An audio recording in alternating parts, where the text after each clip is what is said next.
then my thesis, what are you going to take? I said, I'm going to take industries as my thesis. I went and somehow managed to get two very rare books, which are still with me, on industries. This man also used to design industries. My brother was heading one of the industries which he had designed, the English Electric Company, of the plant Gurraj.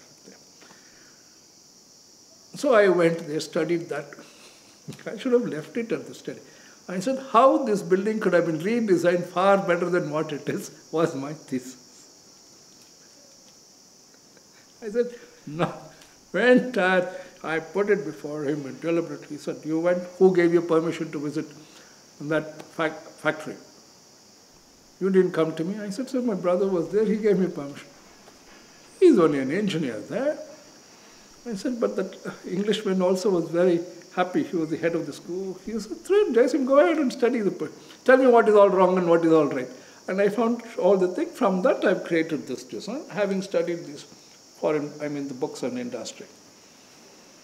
He didn't say anything. He just looked. The assistant said, Jason, what did you do inside? You had done a good design. He's very angry with you. He's made us sure that you have to come back and do the thesis again. He's also sent another small note. I said, what is it, sir? He wants you to come to his office and meet him. I said, what for? So anyway, I went next day with my few friends. I know that you had put this in testing, but I want you to learn. I want you to join my office as an apprentice and learn and do well. I know your brother, I know everybody, I know your father and everything.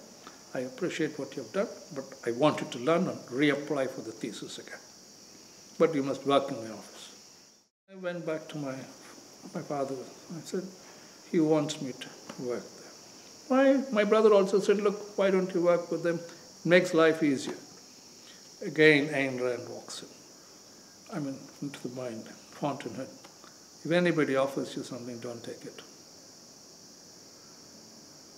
At that time, luckily for me, working on the student paper, I had a good friend. So in the evening, we were editing. I said, I don't know what to do.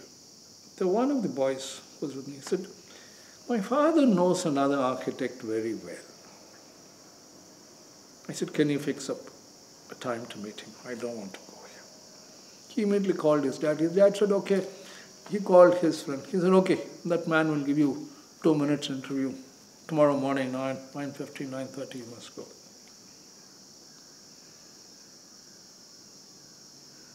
I said, anything to get out of that man's clutches.